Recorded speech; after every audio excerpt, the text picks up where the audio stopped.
주시리라. 아멘. 하나님께서 오늘 우리에게 주시는 말씀은 마태복음 13장 31절에서부터 43절까지 말씀입니다. 하나님의 말씀을 받들어 봉독할 때에 살아계신 하나님의 음성을 들으시기 바랍니다. 또 비유를 들어 이르시되 천국은 마치 사람이 자기 밭에 갖다 심은 겨자씨 한 알 같으니 이는 모든 씨보다 작은 것이로되 자란 후에는 풀보다 커서 나무가 되매 공중의 새들이 와서 그 가지에 깃들이느니라. 또 비유로 말씀하시되 천국은 마치 여자가 가루 서말 속에 갖다 넣어 전부 부풀게 한 누룩과 같으니라.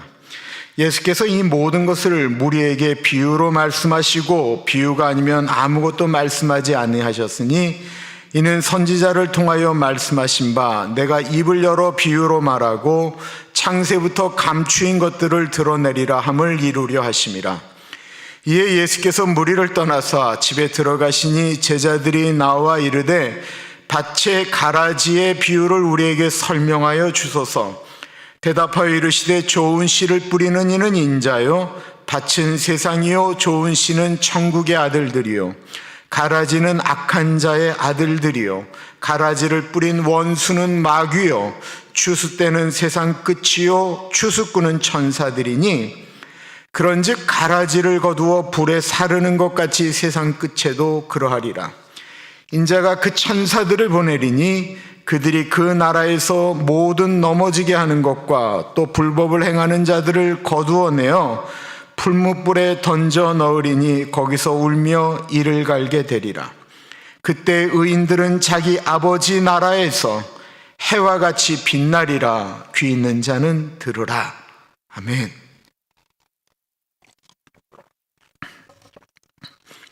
수천 년 전부터 세상의 사상가들 사이에서 사람을 연구하면 연구할수록 고민되어졌던 매우 중요한 일이 하나 있었습니다.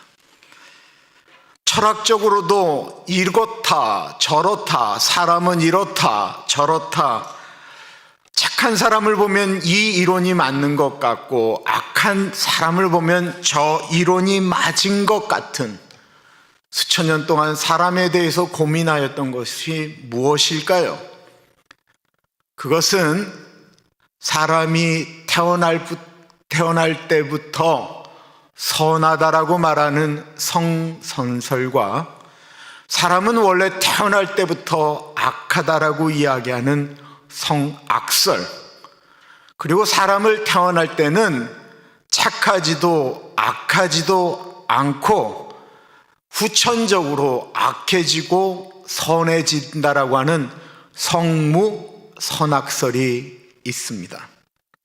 그런데 세 번째는 별로 이렇게 사람들에게 동의가 되지 않아요. 왜냐하면 좋은 환경에서 좋은 교육을 받은 사람 중에도 너무 악한 사람이 있고 저 환경에서는 절대로 좋은 사람이 나올 수 없다라고 하는 곳에서도 착한 사람이 나오기 때문에 그렇습니다. 그렇다고 한다면 성경은 사람을 악하다라고 할까요? 착하다라고 이야기할까요? 성경이 사람이 선하다라고 착하다라고 꼭 이야기하지는 않았지만 그랬던 적이 한번 있기는 있습니다. 언제였을까요? 하나님께서 하나님의 형상과 하나님의 마음을 가지고 처음 사람을 만드셨을 때였습니다. 창세기 1장 27절과 28절 말씀이에요. 하나님이 이르시되 우리의 형상을 따라 우리의 모양대로 우리가 사람을 만들고 그들로 바다의 물고기와 하늘의 새와 가축과 온 땅과 땅에 기는 모든 것을 다스리게 하자 하시고 하나님이 자기 형상 곧 하나님의 형상대로 사람을 창조하시되 남자와 여자를 창조하시고 이때는 사람이 완벽했습니다. 선했습니다. 착했습니다. 그러지 않겠어요? 하나님이 갖고 있는 선하신 하나님의 그 이미지대로 만들어진 사람이니까 사람이 착했다. 잘했다라는 거예요. 선했다라는 거예요. 그런데 이 완벽한 에덴 동산에 이 하나님이 만든 이 완벽한 사람들에게 악이 들어오고 죄가 찾아오기 시작했습니다. 하나님이 만드신 그 완벽한 에덴 동산, 그 에덴 동산에 누가 있었을까요? 아담과 하와가 있었죠. 그리고 모든 짐승들이 그 에덴 동산에 있었습니다. 그리고 아담과 하와가 하나님과 늘 대화했다라고 이야기하니까 하나님의 임재가 있었을 것입니다. 그럼 에덴 동산에 그들만 있었을까요? 하나님이 만든 그곳에 다른 것은 없었을까요? 아니요. 사람도 하나님도 짐승도 아닌 또 다른 존재 하나가 거기 있었다라는 것입니다. 이 세상 어디에든 언제든지 늘 보이지 않는 존재, 마귀라고도 하고 오늘 본문에는 원수라고도 이야기하는 사단 마귀가 에덴 동산에 존재했다라는 것입니다. 어느 날 마귀가 뱀의 모습을 가지고 하와를 찾아왔습니다. 그리고는 마귀는 하와에게 왜 하나님이 선악과를 따먹지 말라고 이야기하셨는지 아느냐라고 질문을 던지는 거예요.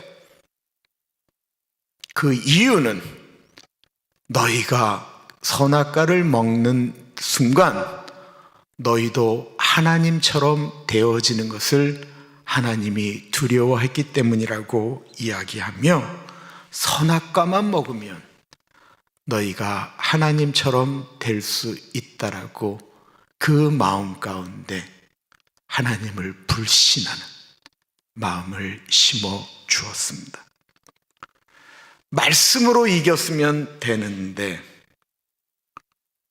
사람은 그 이야기에 속아 하나님을 믿지 못하게 되었고 그 말에 속아 하나님과 사람 사이는 벌어지게 되었습니다.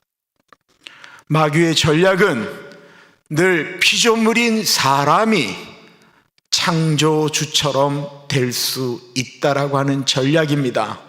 그리고 이 전략은 지금까지 먹히고 있습니다. 하나님은 없다. 그러므로 네가 원하는 대로 사는 것이 옳은 것이다. 한 번 사는 인생이다. 지옥 없는데 뭐하라 그러고 사느냐. 네 하고 싶은 대로 원하는 대로 하고 살다가 그러다가 인생 끝나는 것이 가장 복된 것이다. 천국이 어디 있으며 지옥이 어디 있고 하나님이 어디 있느냐. 네가 이 세상의 중심이다. 하나님의 말씀이 아닌 마귀의 유혹에 빠져 아담과 하와가 선악과를 먹는 순간 죽음이 왔고 죄가 찾아왔습니다. 그리고 이 죄에 의한 죽음은 오늘날도 사람에게 아픔으로 다가오게 됩니다. 왜 그러지요?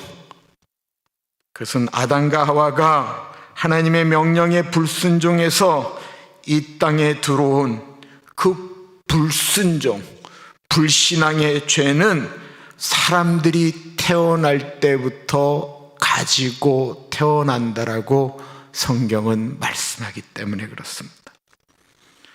이것을 가리켜 원래부터 가지고 태어나는 죄, 그래서 신학적으로는 원죄라고 이야기하기 때문에요. 성경적으로는 성악설이 맞습니다. 창세기 6장에 보면 하나님께서 사람에 대해서 이런 말씀을 하세요. 여호와께서 사람의 죄악이 세상에 가득함과 그의 마음으로 생각하는 것이 항상 모든 계획이 항상 악할 뿐임을 아시고 그의 모든 계획이 생각하는 것이 항상 악할 뿐임을 아시고 땅 위에 사람 지으셨음을 한탄하사 마음에 근심하셨더라고. 요한계시록에 말씀하신 것이 아니고 말라기에 말씀하신 것이 아니고 천지를 창조하셨던 그 창세기 6장에 하나님의 마음이 이렇게 기록되어지고 있습니다. 사람들 중에 악한 생각을 안 하는 분들이 있을까요? 저는 한국에 있을 때 1년에 몇 차례씩 농촌으로 농촌 전도를 다녔습니다. 전도를 다니다 보면 동네 어르신들이 말씀하는 꼭 이런 분이 한 분 계세요. 저분네는 법 없이도 사는 분입니다 라는 이야기를 듣는 분들이 동네에서 꼭 한두 분은 계세요. 그런 분에게 전도할 때 할아버지, 어르신, 모든 동네 분들이 어르신은 법 없이도 사는 분이라고 하는데 참 좋으시겠어요? 그러면 다들 손사래를 치셨어요. 몰라서 그래. 몰라서 그래. 내가 우리 마누라 얼마나 미워했는지 몰라서 그래. 내가 그리고 안 들켜서 그래. 내 마음속에 무엇이 있었는지 저들이 몰라서 그래. 나 죄 많은 사람이야. 그래서 성경은 모든 사람이 죄를 범하였음에 하나님의 영광에 이르지 못한다고 말씀합니다. 왜 그럴까요? 우리 사람에게, 우리 사람의 마음에 악한 것을 심어주는 존재, 영적인 존재, 우리에게 의심을 심어주고 우리로 타락하게 만들고 다른 사람까지 나쁜 길로 인도하게 만드는, 갈등을 심어주고 미움을 심어주고 원수라고 불리게 하고 분열시키고 이간시키는 보이지 않는 영적인 존재, 마귀가 이 땅 가운데 어디든지 어느 때든지 존재하기 때문에 그렇습니다. 이것이 기본적인 생각을 가지시고 오늘 본문을 보셔야 이해할 수가 있습니다. 마태복음 13장을 가리켜 천국 비유장이라고 이야기합니다. 대표적인 것이 씨 뿌리는 비유예요. 어떤 씨, 하나님의 말씀을 뿌리는데 이것이 어떤 것은 좋은 밭, 옥토에, 길짝밭에, 돌짝팔에, 같이 덩굴에 이 뿌려졌다라고 하는 유명한 이야기가 나오는 게 마태복음 13장이고, 또 다른 대표적인 것이 있다고 한다면 알곡과 가라지에 대한 비유입니다. 오늘 본문이 알곡과 가라지에 대해서 제자들이 예수님 그 뜻이 무엇입니까? 라고 이야기하니까 예수님께서 그것을 풀어주셨거든요. 그러니까 어제 본문에 이 알곡과 가라지에 대한 비유가 나와요. 그래서 어저께 본문 말씀 24절부터 보겠습니다. 예수께서 그들 앞에 또 비유를 들어 이르시되 천국은 좋은 씨를 제밭에 뿌린 사람과 같으니, 여기서 좋은 씨라고 하는 것은 그 앞에 있는 말씀이라고 따질 때는 하나님의 말씀을, 사람에게 좋은 것을 심었다라고 표현합니다. 하나님은 이 땅에 하나님의 말씀대로 살라고, 그러면 하나님의 나라가 이 땅에 풍성하게 나타나게 될 것이라고 좋은 말씀을, 하나님의 말씀을 사람들의 마음에 심었다라는 것입니다. 그리고 이 말씀을 받아 열매 맺는 사람을 가리켜 하나님의 자녀들이라고 표현하고 있습니다. 좋은 씨를 뿌리면 좋은 열매가 맺어야 됩니다. 좋은 씨는 잘 자라기 시작했습니다.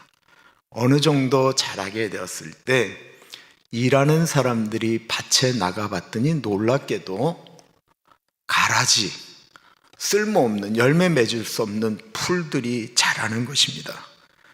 일하는 사람들이 너무 놀라서 주인에게, 하나님께 가서 말씀하는 거예요. 주인님, 우리가 밭에 참 좋은 씨를 뿌렸는데 놀랍게도 가라지들이 자라고 있습니다. 사람들이 잘 때에 그 원수가 와서 곡식 가운데 가라지를 덧뿌리고 갔더니 삭신하고 결실할 때에 가라지도 보이거늘 집 주인의 종들이 와서 말하되 주여 밭에 좋은 씨를 뿌리지 아니하였나이까? 그런데 가라지가 어디서 생겼나이까? 주인이 그 보고를 받는데 놀래서 어떻게 그런 일이 일어날 수 있느냐? 너희가 혹시 잘못 뿌린 것은 아니냐? 그런 일은 도저히 있을 수가 없다. 너희들 혹시 잘못한 거 아니냐? 책망하지 않으셨습니다. 마치 다 알고 계시는 것처럼 내가 다 알고 있다. 원수가 밤에 몰래 와서 나쁜 씨를 뿌렸다. 하나님 아버지는 원수 마귀가 아담과 하와에게 나쁜 것을 심어준 것처럼 이 세상 가운데 또한 하나님을 믿는 사람들 가운데 이 교회에 어떤 교회든지 어떤 세상이든지 어떤 사회든지 원수 마귀는 거기에다가 악한 것을 뿌린다라는 것입니다. 그러자 종들이 말합니다. 이것들 다 뽑아버릴까요? 이건 일반적인 농부들은 때때마다 가서 가라지를 뽑지요. 그런데 주인은 다르게 말을 합니다. 주인이 이르되 원수가 이렇게 하였구나. 종들이 말하되 그러면 우리가 가서 이것을 뽑기를 원하시나이까? 주인이 이르되 가만두어라. 가라지를 뽑다가 곡식까지 뽑을까 염려하노라. 둘 다 추수 때까지 함께 자라게 두라. 추수 때에 내가 추수꾼들에게 말하기를 가라지는 먼저 거두어 불사르게 단으로 묶고 곡식은 모아 내 곡간에 넣으라 하리라. 이게 사람들과 하나님이 가라지를 다루는 방법이 좀 달라요. 사람들은 뭐라고 그래요? 왜 저 악한 사람들이 저렇게 아직도 숨쉬고 살아가는 것입니까? 왜 저 악한 사람들은 잘 먹고 잘 살아요? 이건 너무 불공평하지 않습니까? 공평이라고 하는 것은 저런 악한 것들은 다 없어져야 되지 않습니까? 그래야 착한 사람들이 잘 살 것 아닙니까? 저들이 없어져야 이 세상이 좋아지지 않을까? 사람들은 늘 그렇게 생각합니다. 그래서 그들은 이 세상의 악이라고 이야기하는 가라지들, 사람들을 뽑아서 없애기 시작했습니다. 인류의 역사에는 그런 생각을 가지고 움직인 사람들이 있었습니다. 그들은 그들의 신념 가운데, 사상 가운데 이건 가라지다라고 하는 것들을 뽑아 없앴습니다. 공산주의는 모든 사람들이 평등하게 다 잘 살아야 된다라고 하는 생각을 갖고 있었기 때문에 열심히 일해서 많은 돈을 가지고 많은 땅을 가진 사람들을 부르조아, 즉 자본가 계급이라고 이야기하며 그들의 모든 것들을 빼앗아 나누기 시작했습니다. 그들을 죽였습니다.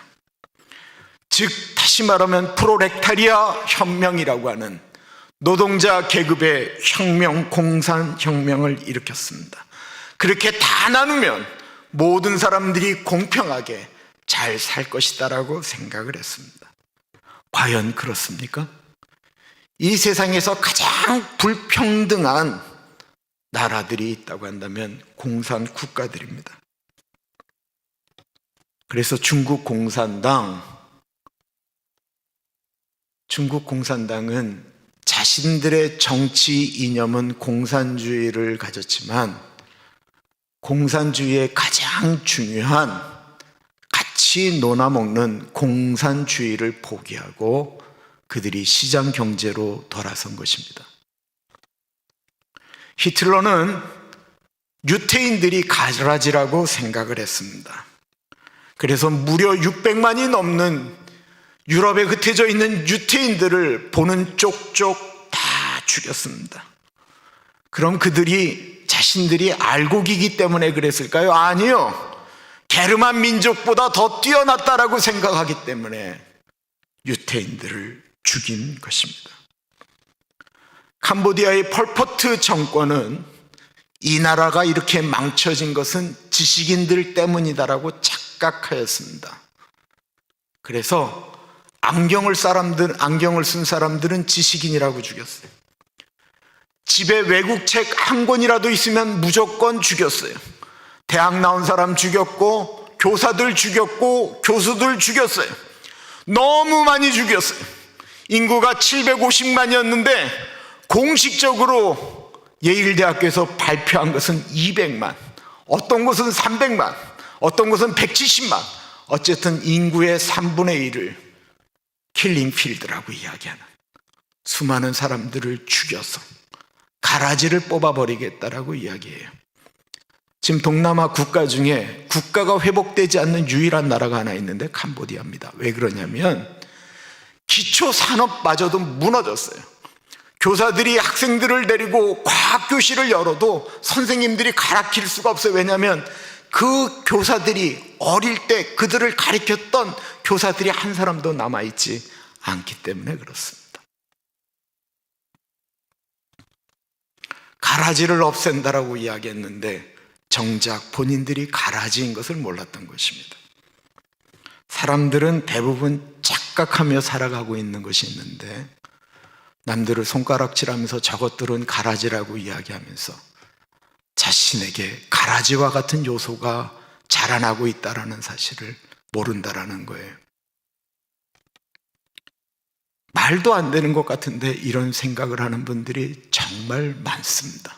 어쩌면 대부분일지 모르겠습니다.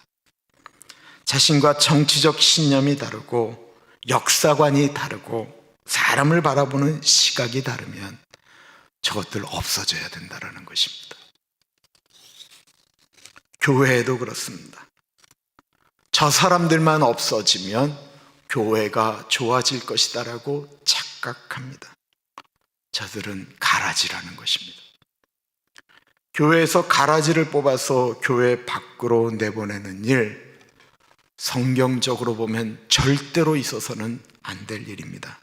이유는 누가 가라지인지 진짜로 모르기 때문에 그렇습니다.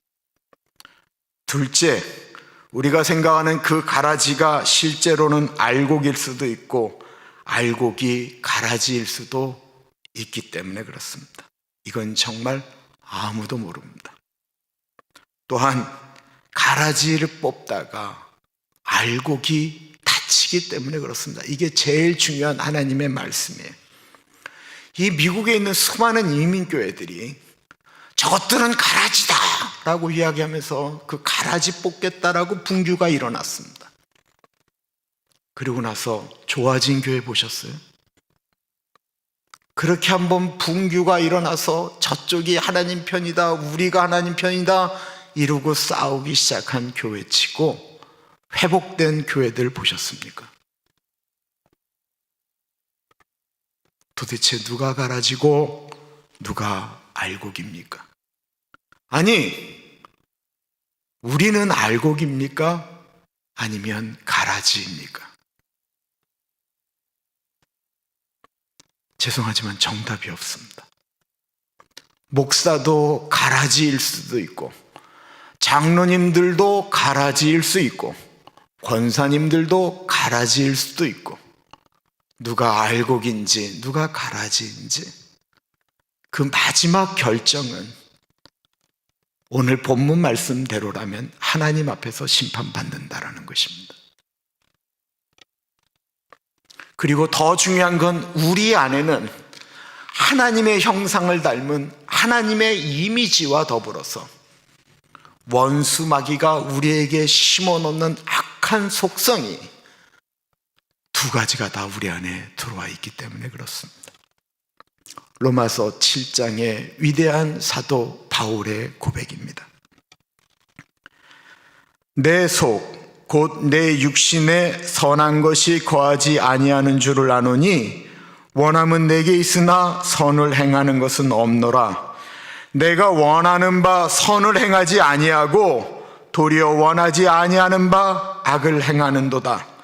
만일 내가 원하지 아니하는 그것을 하면 이를 행하는 자는 내가 아니요 내 속에 거하는 죄니라. 그러므로 내가 한 법을 깨달았노니 곧 선을 행하기 원하는 나에게 악이 함께 있는 것이로다.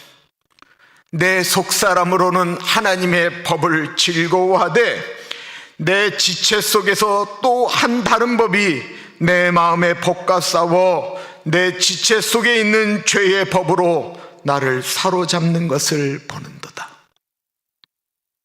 위대한 사도 바울의 실존적 고백입니다. 하나님의 뜻대로 살려고 애쓰고 노력하는데 마음속에 미움이 올라왔다라는 거예요. 그날따라 동료 바나바가 하는 곳이 너무 미웠다라는 거예요. 그날따라 자기의 자식, 생명과 같은 자식 디모데가 하는 말들이, 행동이 자기 눈에 거슬렸다라는 거예요. 그때마다 판단하고 미워하는 마음이 올라왔다라는 것입니다. 그게 너무 고통스러워서 사도 바울이 말합니다. 나는 날마다 죽노라. 내 안에 선을 행하고 싶은 마음과 내 안에 악을 행하는 것이 우리 안에 공존하고 있습니다. 즉 다시 말씀드리면 우리는 알곡이 될 수 있는 요소와 가라지가 될 수 있는 요소가 우리 안에 두 가지가 다 있다라는 것입니다. 더 무섭고 정말 무서운 이야기는 우리가 신앙생활하면서 예배드리고 하나님 찾고 헌금하고 그러면 본인이 알곡인 줄 알았는데 하나님 앞에 가보니 가라지였다라는 것입니다. 다시 예수님의 말씀을 들어보십시오. 이에 예수께서 무리를 떠나서 집에 들어가시니 제자들이 나와 이르되 밭의 가라지의 비유를 우리에게 설명하여 주소서. 대답하여 이르시되 좋은 씨를 뿌리는 이는 인자요 밭은 세상이요 좋은 씨는 천국의 아들들이요 가라지는 악한 자의 아들들이요 가라지를 뿌린 원수는 마귀요 주스테는 세상 끝이요 주수꾼은 천사들이니 그런즉 가라지를 거두어 불에 사르는 것 같이 세상 끝에도 그러하리라. 교회에서 가라지, 알곡을 나누는 것은 그 무의미한 것입니다. 그리고 그 심판은 하나님께 맡겨야지 본인이 하겠다라고 하면 안 되는 거예요. 다만 알곡과 가라지를 우리가 성경적으로 이렇게 추리해 볼 수는 있어요. 가라지는 절대로 말씀대로 살지 않는다라는 것입니다. 교회에서는 경건한 신앙생활을 하는 것처럼 보이지만 밖에 나가면 하나님의 말씀과 전혀 상관없이 살아가는 사람들, 악한 일에 죄책감이 없는 사람들, 교회에서는 천사 얼굴을 하고 살아가는데 집에서는 폭행을 하는 사람들, 자기 밑에 있는 사람들에게 함부로 대하는 사람들, 착취하고 빼앗고 자기 것을 얻기 위해서는, 크게 하기 위해서는 양심도 팔아버리는 사람들, 똑같은 일을 반복하여 죄를 지면서도 전혀 죄책감이 없는 사람들, 하나님의 말씀이 그의 삶에 전혀 역동하지 않는 사람들, 오늘 말씀대로라면 가라지일 가능성이 높습니다. 하나님의 사람들은요, 하나님의 말씀을 들으면 회개라고 하는 것을 합니다. 알곡은 하나님의 말씀을 들으면서 자기의 밭을 계속해서 끊임없이 딱딱한 것은 좀 부드럽게 연하게 기경하는 거예요. 좋은 하나님의 사람이 되기 위하여 회개하고 아파하고 힘들어하고 안 되면 주님 앞에 무릎 꿇고, 이 사람이 알곡이에요. 다른 사람들에게 저 사람들 어떠니 저쩌니 얘기하면서 자기가 알곡이라고 착각하지 말아야 돼요. 사람들은 가라지 뽑지 말라는 하나님의 말씀에 마음이 어려워지기 시작합니다. 그러면 이 땅 가운데 하나님의 나라가 어떻게 존재하게 되느냐라는 것입니다. 하나님은 가라지를 뽑는 방법보다는 마태복음 13장을 보시면요, 하나님의 사람들이 30배, 60배, 100배 더 많은 열씨를 맺는 그 풍성해지는 것으로 가라지보다 알곡이 더 선한 영향력을 미침으로 이 땅에 하나님의 나라가 오는 방법을 쓰고 있다는 것입니다. 그것이 오늘 가라지 비유와 가라지 비유 해설 사이에 있는 이 겨자씨와 누룩의 비유가 대표적인 것을 설명하고 있는 것입니다. 이 겨자씨와 누룩이라고 하는 것은 작지만, 보이지 않을 정도로 작은 것이지만 나중에는 큰 영향을 미치는 것을 말합니다. 아시는 것처럼 겨자씨는 너무 작기 때문에 잘 보이지 않습니다. 누룩도 작은 것인데 나중에는 이렇게 부풀어 오르는 것을 이야기하는 것이죠. 또 비유를 들어 이르시되 천국은 마치 사람이 자기 밭에 갖다 심은 겨자씨 한 알 같으니 이는 모든 씨보다 작은 것이로되 자란 후에는 풀보다 커서 나무가 되매 공중의 새들이 와서 그 가지에 깃들이느니라. 또 비유로 말씀하시되 천국은 마치 여자가 가루 서말 속에 갖다 넣어 전부 부풀게 한 누룩과 같으니라. 사람들은 아예 뒤집어 엎는 것이, 가라지를 다 없애는 것이 이 세상에 천국을 만드는 좋은 방법이라고 말씀하고 있는데, 하나님은 한 사람 한 사람이 하나님의 말씀대로 살아갈 때 하나님의 나라가 더 빨리 온다라고 말씀하고 있는 것입니다. 집에서부터, 교회에서, 사회에서 말입니다. 우리는 누구 때문에 이 나라가 이 모양 이 꼴이다라고 이야기할 때가 있습니다. 교회가 누구 때문에 이 모양 저 모양이라고 표현하기도 합니다. 그리고 그거 빼내야 된다라고, 바꿔버려야 된다라고 이야기합니다. 그래서 좋아진 것 보셨습니까? 그럴 수도 있지만 하나님의 방법은 한 사람입니다. 작은 것입니다. 그런데 그 작은 것이 큰 것입니다. 나 한 사람입니다. 나는 믿음이 별로 없고 영향력이 없다라고요? 그런 내가 그 한 사람인 것입니다. 겨자씨같이 나는 작다라고, 그거 참 좋은 것입니다. 그가 말씀대로 살게 되면 그에게 영향력이라는 것이 나타나게 됩니다. 그리고 그 영향력은 미약한 것 같지만 나중에는 큰 영향력이 된다라는 것입니다. 8세기부터 11세기까지 유럽에, 오늘날 유럽에 가장 무서웠던 집단, 하나님을 모르는 집단이 있었다고 한다면 그들을 가리켜 바이킹이라고 이야기합니다. 이들은 바다에서 배들을 납치하고 사람들을 다 죽여버렸어요. 이들은 해안으로 침투해서 곡식들을 빼앗았을 뿐만 아니라 수도원들에 쳐들어가면 수도사들의 목을 다 잘라버렸어요. 당시에 그 유럽에 없어져야 될, 꼭 없어져야 될, 하나님이 꼭 없애야 될 가라지가 있다고 한다면 그것은 바로 바이킹이었습니다. 바이킹이 그런데 없어지게 되었어요. 기독교가 전쟁 가운데 승리하였을까요? 역사적으로 전쟁에 승리한 이야기도 있지만 바이킹이 더 많이 이겼습니다. 2010년도 12월 16일자 전북 도민일보에 실린 글입니다. 인류 역사에 있어서 복음 전래 후 최초로 기독교 국가를 선언한 나라는 동서유럽도 미국도 아닌 북스칸디나비아의 한 나라인 스웨덴이었다. 북쪽 스칸다비아 대륙은 대서양과 북해로부터 불어오는 해풍으로 말미암아 나무가 자라지 못해 해풍을 막아주지 못했다.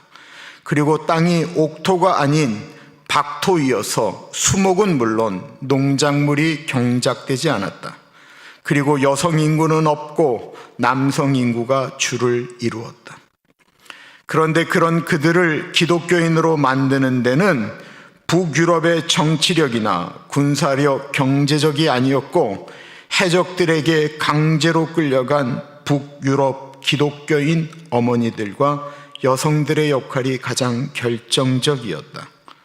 그들은 바이킹족들에게 남편과 자녀들이 살해되고 재산을 탈취당한 후 강제로 끌려가 북유럽의 아녀자들은 원치 아니하는 바이킹의 아내가 되었다. 바이킹의 아내가 된 기독교 여성들은 처음에 충격에서 벗어나지 못하고 하나님의 뜻을 의심하면서 분을 사귀어만 했다. 그러나 그들은 신앙인이었기 때문에 자신들의 처지를 담념하고 원수 같은 남편들에게 복음을 전하기 시작했다. 그리고 해적짓을 제발 당장 그만둘 것을 강권했다. 그러나 바이킹족 남편들은 좀처럼 마음의 문을 열지 않았고 복음을 받아들이지도 않았을 뿐 아니라 해적질을 계속해서 했다. 그리고 세월이 흘렀다.